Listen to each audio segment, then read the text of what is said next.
तो A vector equal to 3i cap plus 2j cap plus 5k cap आपको दिया हुआ है।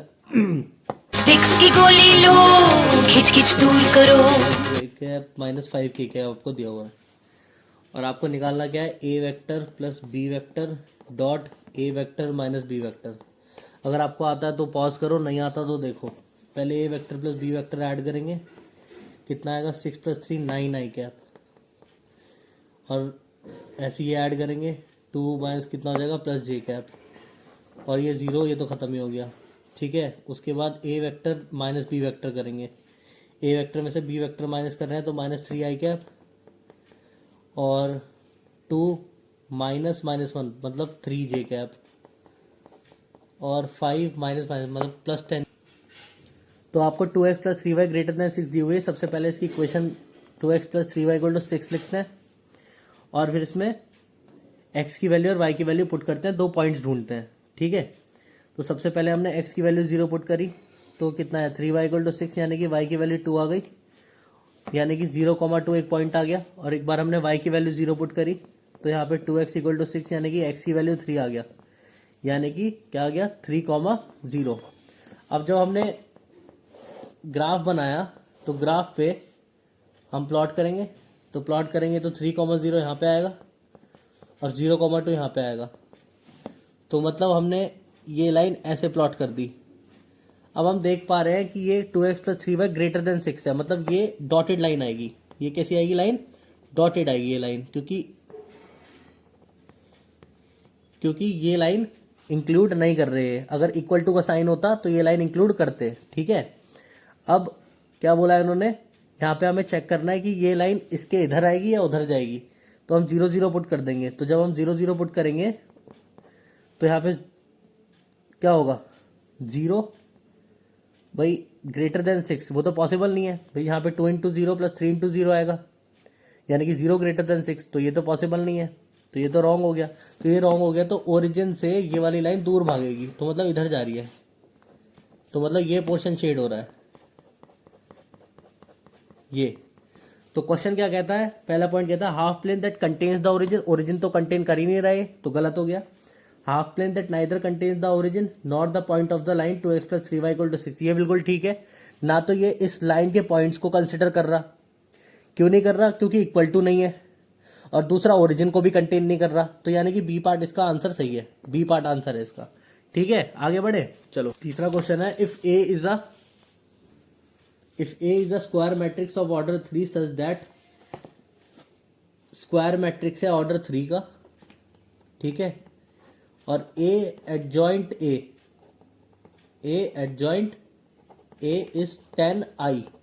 तो एक फॉर्मूला याद रखना, A adjoint A is equal to A determinant I, ये होता है फॉर्मूला। ये फॉर्मूला याद रख लो, इसे बॉक्स पे बना रहा हूं मैं। और ए डिटर्मिनेंट हो गया आपका 10। आपको निकालना है एडजॉइंट ए, ये आपको निकालना है। तो एडजॉइंट ए डिटर्मिनेंट का फॉर्मूला होता है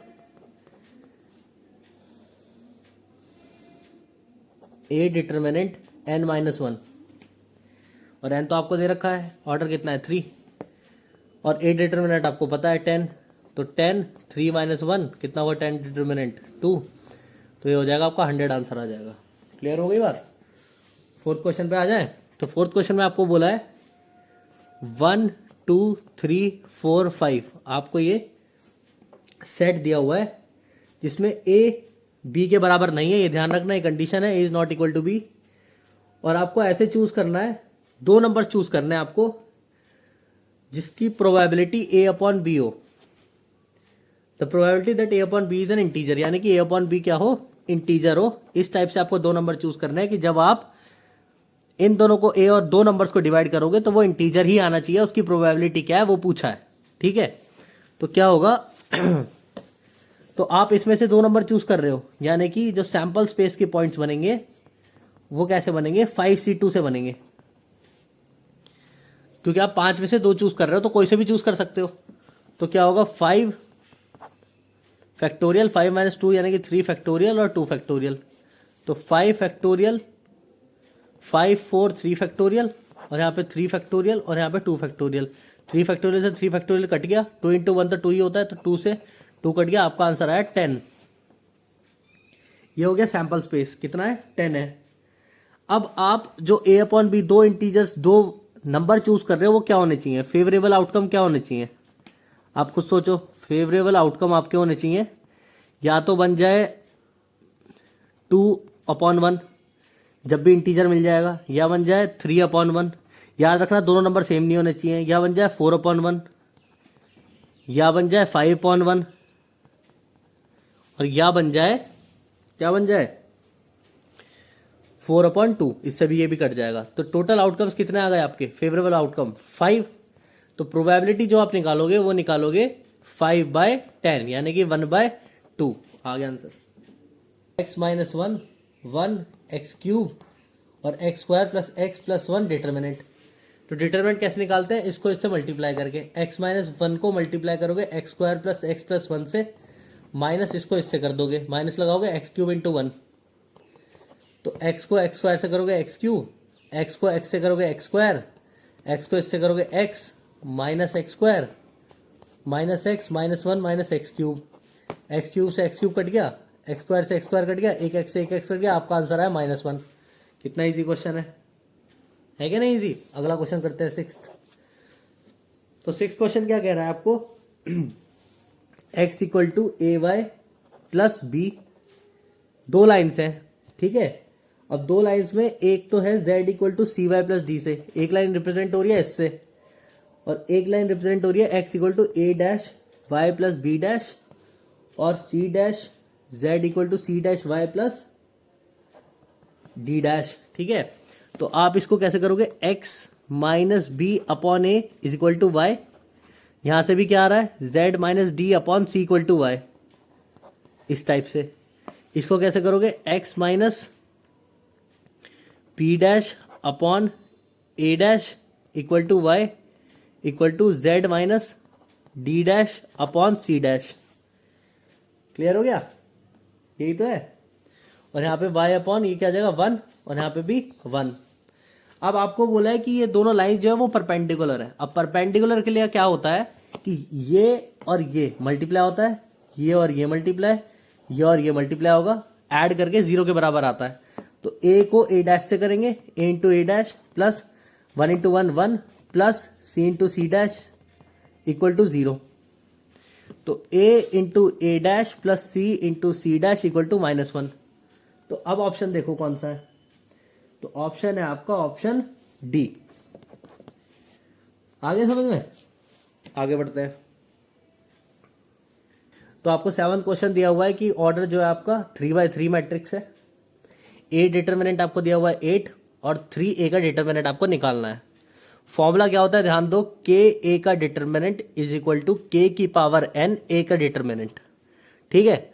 यानी कि फॉर्मूला जो बनेगा, आप ध्यान से देखो, के की जगह तो 3 ले लूंगा, यानी कि 3a का डिटर्मिनेंट इक्वल टू के की जगह 3 और n होता है ऑर्डर इंटू ये दिया हुआ है, तो 27 इंटू 8 216। ए वेक्टर को मैं लेट कर लेता हूं एक्स आई कैप प्लस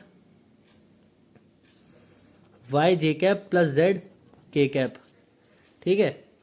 तो यहां पे मैं पुट करूंगा x I cap plus Y J cap plus Z K cap को मैं आई कैप से कर रहा हूं, ठीक है। और आई कैप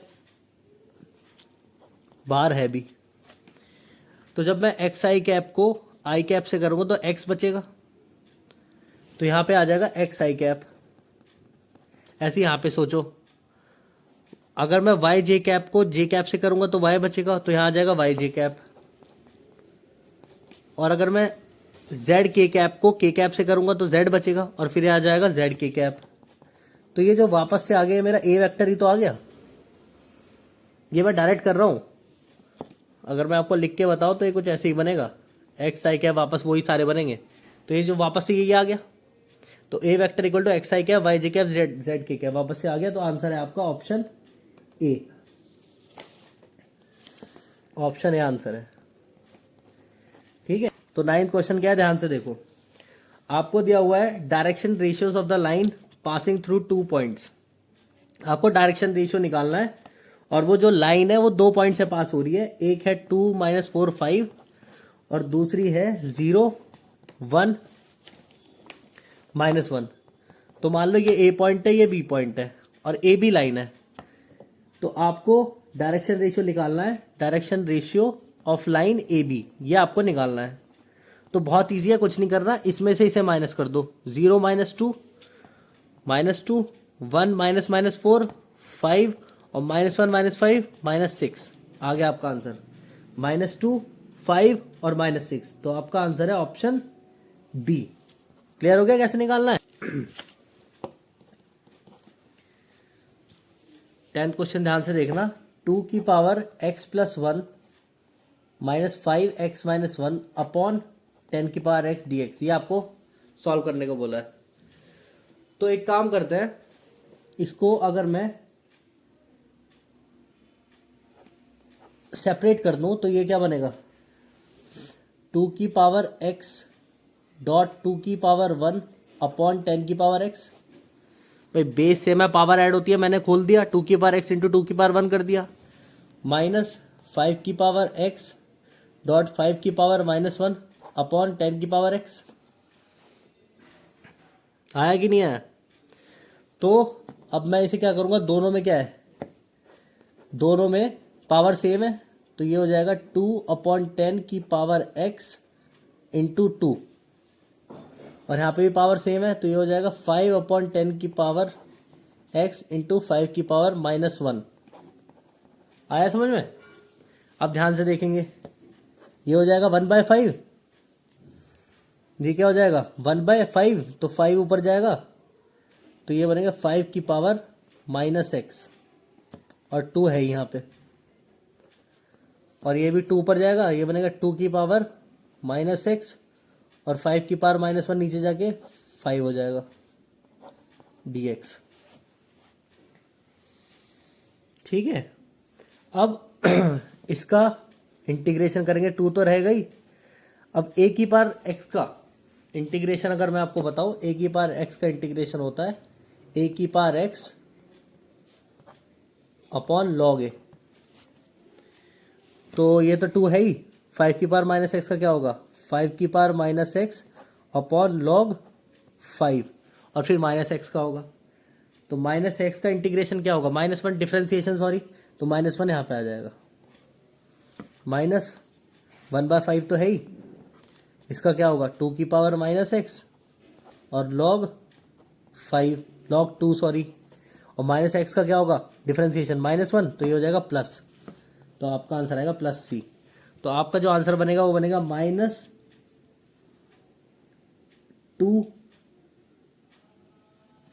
5 की पावर -x अपॉन log 5, यहाँ पे डॉट कर दो, प्लस 1/5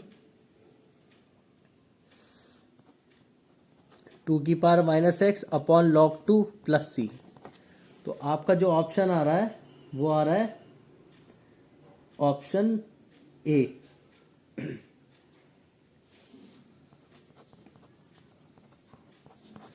तो ये हो गए आपके इस सैंपल पेपर के 10 क्वेश्चंस। ये एक वीडियो में आएगा और नेक्स्ट क्वेश्चंस हम दूसरी वीडियो में करेंगे। तो पहले आप इन 10 क्वेश्चंस को बहुत अच्छे से करो।